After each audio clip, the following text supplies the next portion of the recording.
Okay guys, તો એના પછીના દાખલા તરફ આપણે આગળ વધીએ તો એ તમને કંઈક એવું કહેવામાં આવ્યું છે કે એક બ્લેક બોક્સની સપાટી આગળના વિદ્યુત ક્ષેત્રની કાળજીપૂર્વક માપણી કરવામાં, એકદમ કાળજી લેવાની હા ભાઈ, હા, તો કાળજીપૂર્વક માપણી કરવામાં આવી છે. તો બોક્સની સપાટીમાંથી બહાર આવતું જે કુલ ફ્લક્સ છે એ ફ્લક્સની કિંમત તમને આપી દેવામાં આવી છે, and that is 8.0 × 10⁻³ newton metre square પર કુલમ્બ જેટલું ફ્લક્સ છે.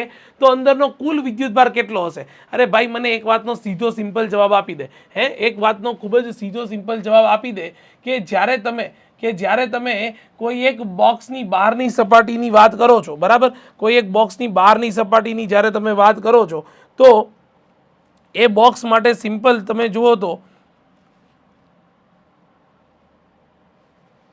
એક જ મિનિટ હા ગાઈસ, આપણે એક વાત કરીએ કે એક બોક્સની બહારની બાજુએ ઓકે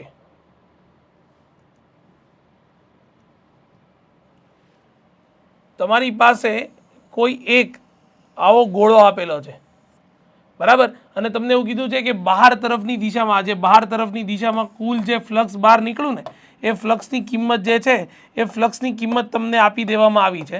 અને એ કિંમત આપી દેવામાં આવી છે કેટલી? તો કે 8 × 10⁻³ ન્યૂટન મીટર સ્ક્વેર પર કુલમ્બ જેટલી કિંમત આપી દેવામાં આવી છે. હવે જો તમને આ કિંમત આપી દેવામાં આવે, બરાબર છે, તો તમને એક વસ્તુ તો ખબર પડી જાય ને કે આ જે ગોળાની સપાટી અંદરનો વિદ્યુતભાર હશે ને એ વિદ્યુતભાર ધન જ હોવો જોઈએ. કેમ? કારણ કે ભાઈ, ફ્લક્સ એટલે વિદ્યુત ક્ષેત્ર રેખાઓની સંખ્યા, ઇનડાયરેક્ટલી વિદ્યુત ક્ષેત્ર કે જે બહાર તરફની દિશામાં છે. કયો વિદ્યુતભાર પોતાનામાંથી બહાર તરફ કાઢે? તો કે ઓબ્વિયસ ધન વિદ્યુતભાર કાઢે. અને હવે એ જ ધન વિદ્યુતભારની કિંમત પૂછી છે તો સીધો ગોસના નિયમનો ઉપયોગ જે છે એ સીધો ગોસનો નિયમ કરી દે. કેટલો આવશે? તો કે ગોસનો નિયમ છે ફ્લક્સ ફાઈ = ક્યુના છેદમાં એપ્સિલોન નોટ. હું માત્ર ક્યુને સૂત્રનો કરતા બનાવી દઉં તો ફ્લક્સ ફાઈ ઇન્ટુ શું કરી દઈશ? Epsilon not. ફ્લક્સ ફાઈની કિંમત આપી, કેટલી આપી છે? તો કે 8 × 10³ એને ગુણ્યા એપ્સિલોન નોટ એટલે 8.85 ઇન્ટુ 10⁻−12. બસ આટલી કિંમત મૂકીશ તો એ જવાબ જે છે એ જવાબ મારી પાસે આવી જવાનો છે 0.07 માઇક્રો કુલમ્બ જેટલો જવાબ આવશે. ચલો ક્લિયર? હા, ગણતરી તમારી જાતે જોઈ લેવાની એક વખત. બાકી એક તો બહુ સિમ્પલ છે કે ફ્લક્સનો જવાબ જે છે એ ધન જ આવશે કારણ કે અંદર ધન વિદ્યુતભાર છે.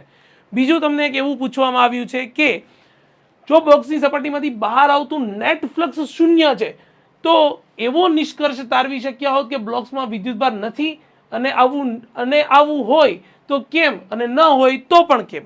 તમને એવું કીધું છે કે કોઈ એક બોક્સમાંથી બહાર આવતું ફ્લક્સ જ નથી, તો પહેલી કન્ડિશન તો એમ કહી દો સર કે હા ભાઈ, અંદર વિદ્યુતભાર જ નહીં હોય, જય માતાથી, બાત ખતમ. બરાબર છે, વિદ્યુતભાર જ નહીં હોય તો ફ્લક્સ ક્યાંથી બહાર આવશે? પણ જુઓ તો આ જે માનો કે આ જે બોક્સ છે, બરાબર, આની અંદર +Q જેટલો વિદ્યુતભાર અને બીજો -Q જેટલો વિદ્યુતભાર હશે. તો જેટલી વિદ્યુત ક્ષેત્ર રેખાઓ બહાર આવતી હશે એટલી બધી જ વિદ્યુત ક્ષેત્ર રેખાઓ અંદરની બાજુ પણ તો આવતી હશે. હા ના બોલ, હા ના બોલ. કારણ કે વિદ્યુત ભાર જે છે એ કેવો છે? તો કે ઋણ વિદ્યુત ભાર છે. અને ઋણ વિદ્યુત ભાર છે તો જેટલું ફ્લક્સ બહારની તરફ એટલું ફ્લક્સ અંદરની તરફ, તો પરિણામી ફ્લક્સ પણ 0 થઈ જાય. એનો મતલબ કે વિદ્યુતભાર નથી એ કન્ડિશનમાં તમે બિલકુલ સાચા છો કે ફ્લક્સ 0.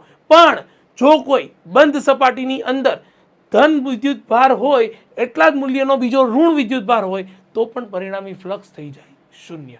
ચલો ક્લિયર? આટલી વસ્તુ ખબર પડે? આટલી વસ્તુ સમજાય છે? તો આ હતો તમારો એકદમ થિયોરી બેઝ દાખલો, પણ જે વિદ્યુતભાર શોધવાનો દાખલો હતો એ આ રીતે સોલ્વ કરી શકાય. નોટ ડાઉન કરી લો એક વખત. બિલકુલ સરળ દાખલો હતો.